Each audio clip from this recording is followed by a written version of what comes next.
नमस्कार, मेरा नाम है मंजीत यादव और welcome to the law dojo. तो इससे पिछली वीडियो में जैसे कि हम देख चुके हैं रेगुलेटिंग एक्ट को, तो एक बार इसे हम समराइज़ करते हैं।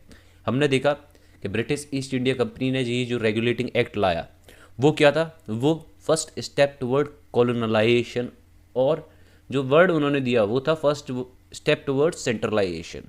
ठीक है, अब वो क्या करेंगे, अपनी पावर को सेंट्रलाइज करेंगे।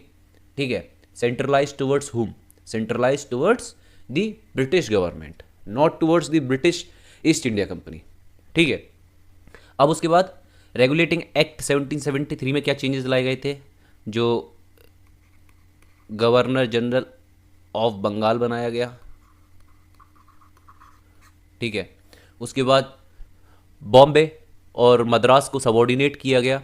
ठीक है, गवर्नर ऑफ बंगाल को गवर्नर जनरल ऑफ बंगाल बना दिया गया, governor of Bombay, governor of Madras को सबॉर्डिनेट किया गया, और सुप्रीम कोर्ट का गठन किया गया। सुप्रीम कोर्ट में जो पावर्स थी उसकी टसल हुआ।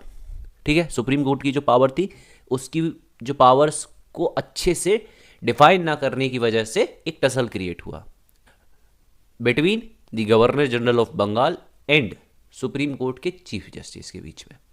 ठीक है, अब इन सारी प्रॉब्लम्स को सॉल्व करने के लिए एक तो ये प्रॉब्लम थी कि governor general of Bengal versus supreme court के चीफ जस्टिस। दूसरी प्रॉब्लम हमने देखी थी कि गवर्नर जनरल ऑफ बंगाल, इसकी जो हमने एक एग्जीक्यूटिव काउंसिल बनाई थी, इसमें 4 मेंबर थे। एक गवर्नर जनरल ऑफ बंगाल, ठीक है, इसमें 4 मेंबर थे। अब होता क्या था कि इनको वोटिंग राइट्स थे। ठीक है, अब ये जो वोटिंग राइट्स थे इसमें क्या था कि अगर 3 लोग एक तरफ हो गए तो गवर्नर जनरल ऑफ बंगाल है उसका वोट कहीं ना कहीं हल्का पड़ जाता। ठीक है, तो इन सारी जो चीज़ें थी, इन प्रॉब्लम्स को सॉल्व किसके द्वारा किया गया, अमेंडिंग एक्ट,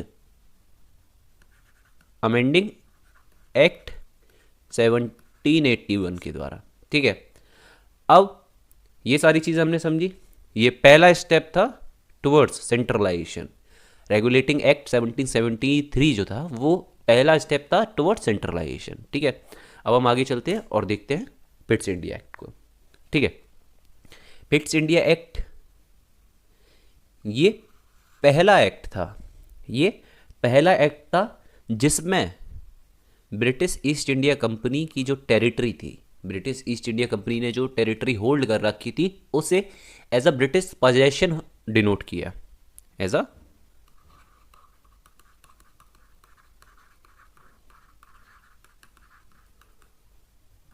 ठीक है। दूसरा चेंज क्या हुआ, दूसरा चेंज मैंने आपको इससे पहले रेगुलेटिंग एक्ट में बताया था कि इससे पिछली वीडियो में कि एक कोर्ट ऑफ डायरेक्टर्स का गठन किया गया। ठीक है,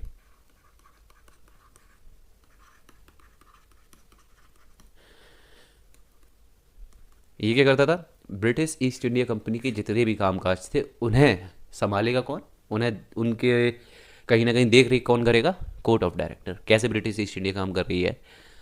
अब जो ब्रिटेन की गवर्नमेंट थी उसने क्या किया, एक और ऑफिस क्रिएट किया, कौन सा, बोर्ड ऑफ कंट्रोल। अब जो ब्रिटेन की गवर्नमेंट है उसने एक नया ऑफिस क्रिएट किया, बोर्ड ऑफ कंट्रोल। अब इसका काम क्या रहेगा, जो कोर्ट ऑफ डायरेक्टर्स थे इन्हें जितने भी कमर्शियल काम रहेंगे ब्रिटिश ईस्ट इंडिया कंपनी के वो सारे कौन देखेगा, कोर्ट ऑफ डायरेक्टर्स। बट जितने भी एडमिनिस्ट्रेटिव काम रहेंगे, जितने भी एडमिनिस्ट्रेटिव फंक्शंस जितने भी रहेंगे वो सारे कौन देखेगा, बोर्ड ऑफ कंट्रोल। ठीक है, उसके बाद मैंने आपको बताया कि ब्रिटिश पोजेशन जो वर्ड यूज़ किया गया पहली बार, तो ये क्या डिनोट कर रहा था कि ये जो ब्रिटेन की जो गवर्नमेंट है वो सुप्रीम पावर होल्ड करती है। ठीक है, जितनी भी जो ये टेरिटरी ब्रिटिश ईस्ट इंडिया, जितनी भी ये territory British East India company ने कब्जा की है, ये ब्रिटिश ईस्ट इंडिया कंपनी की ना होकर ब्रिटेन की जो गवर्नमेंट है उसकी ये प्रॉपर्टी है। चार्टर एक्ट 1833 जो है ये आपका फाइनल स्टेप टुवर्ड्स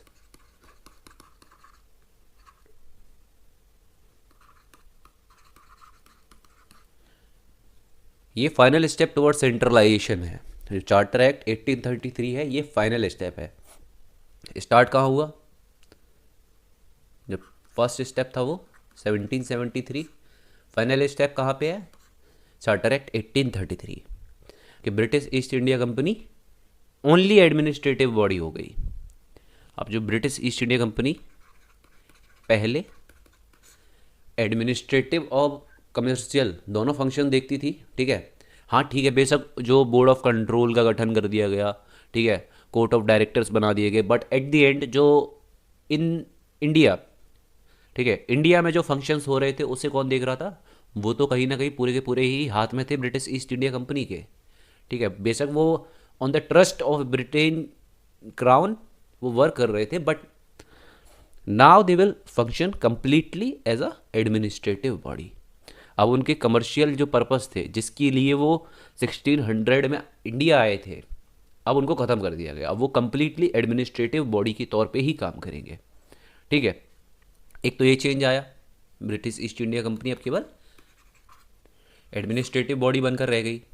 दूसरा, ठीक है, मैंने आपको इससे पिछली वीडियो में बताया कि हैलीबरी एक कॉलेज था जिसमें आपके जो स्टूडेंट्स थे वो जो पढ़ते थे उन्हें डायरेक्टली रिक्रूट किया जाता था इंडिया में एज अ एम्प्लॉय, जिसके लिए करप्शन तक स्टार्ट हो गया, क्योंकि इंडिया में इतने अच्छे रिसोर्सेज थे उस समय।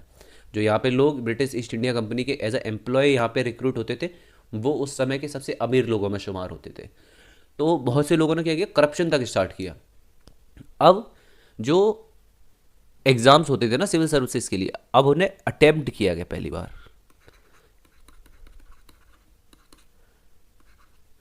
पहला अटेम्प्ट किया गया कि सिविल सर्विसेज का जो एग्ज़ाम होता है उसे ओपन एग्ज़ाम किया जाए, ठीक है। जो सिविल सर्विसेज एग्ज़ाम क्या होता है, तो जैसे कि आज की डेट में आपके आईएएस आईपीएस जो यूपीएससी का एग्ज़ाम होता है वो सिविल सर्विसेज का एग्ज़ाम होता है। तो उस टाइम पे दो टाइप की जॉब्स चलती थी, एक कोविनेटेड, एक अनकोविनेटेड। कोविनेटेड जॉब आपकी अपर लेवल की जो जॉब्स होती थी वो कोविनेटेड, जैसे कि आपकी सिविल सर्विसेज। जो नॉन कोविनेटेड मतलब जॉब्स होती थी वो लोअर लेवल। तो इंडिया के जो लोग थे, जो इंडियंस थे, वो केवल अनकोविनेटेड जॉब्स में अप्लाई कर सकते थे, जो कोविनेटेड जॉब्स थी उसमें अप्लाई नहीं कर सकते थे। तो पहली बार एक अटेम्प्ट किया गया, ठीक है, बट ये केवल और केवल एक अटेम्प्ट बन के रह गया, ये अप्लाई नहीं हो पाया। अब इसके बाद क्या किया गया, जो सबसे मेन चेंज लाया गया ना वो ये चेंज लाया गया कि जो हमने देखा था कि 1773 में गवर्नर ऑफ बंगाल को क्या बना दिया गया? गवर्नर जनरल ऑफ बंगाल, ठीक है। अब इसे क्या बना दिया जाएगा? अब इसे गवर्नर जनरल ऑफ इंडिया, ठीक है।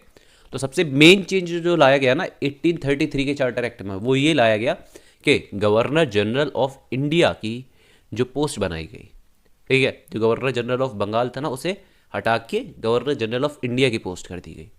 तो जो ये स्टेप था, गवर्नर जनरल ऑफ बंगाल की पोस्ट हटाकर गवर्नर जनरल ऑफ इंडिया की पोस्ट बनाई गई, ये सेंट्रलाइजेशन का फाइनल पॉइंट था, ठीक है।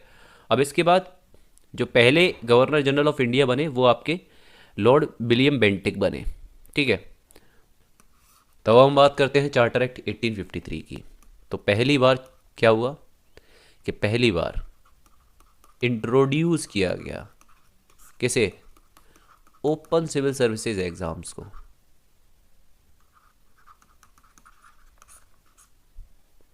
ओपन सिविल सर्विसेज एग्जाम को इंट्रोड्यूस किया गया, जैसा कि मैंने आपको बताया था चार्टर एक्ट 1833 में अटेम्प्ट किया गया, बट पहली बार इंट्रोड्यूस कब किया गया? 1853 में, ठीक है। उसके बाद पहली बार